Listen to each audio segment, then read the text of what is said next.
kella 3:30 paiku varastati Tallinnas Sõle Selveri juures Labradori retriiveri 4-kuune kutsikas. Omanikud sidusid kutsa ratta hoidla külge ja sisenesid kauplusesse.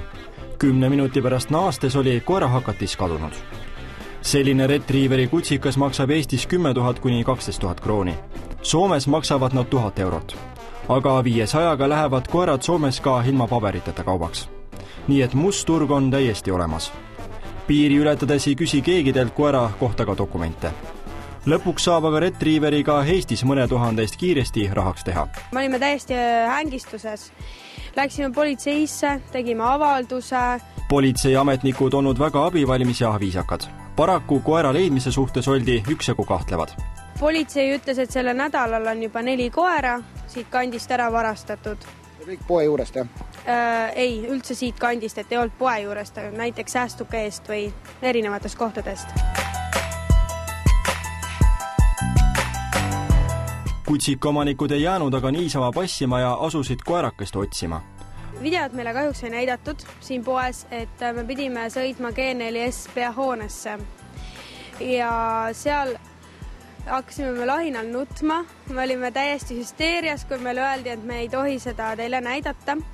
Siis inimesel tuli nagu inimlikkust tuli vist vastu ja ta helistas poodi ja meile anti nagu luba seda videot vaadata. Kas mehed tulid ka tuttavad ette need pätid?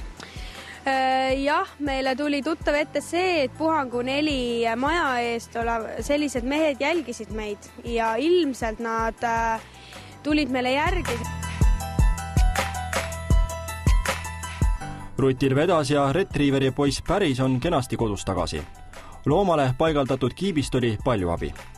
Valdeku kliinikust helistati meile, et koer on siia toodud ja siis me sõitsime sinna ja saime koera kätte ja koera tõi tagasi meile see üks varastest.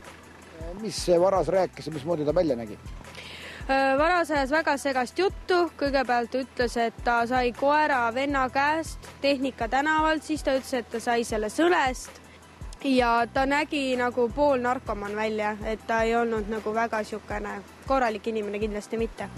Politsei palub aga lemmikuid mitte unarusse jätta. Seda, et tõukoerte vargusi nüüd drastiliselt rohkem oleks, ei saa öelda. Kindlasti neid juhtumeid on. Põhjus lihtsalt selles, et tõukoerad on kallid ja seetõttu ka varaste pilk neile peale jääb, kes on juba spetsialiseerunud sellistele vargustele. Siis üldjuhul ikkagi koeri poodi sisse viia ei saa, et tulebki jätta välja siis koera, aga hea oleks, kui keegi saaks siis jääda ka seda koera valvama. Vaesel ajal läheb kõik kaubaks ja üks artikkel, mida varastatakse, on poodide juurde jäetud koerad. Väidetavalt siin samas Koplis olevat viimasel ajal juba 4 koera just niimoodi pihta pandud ja nagu näete, see on imelihtne.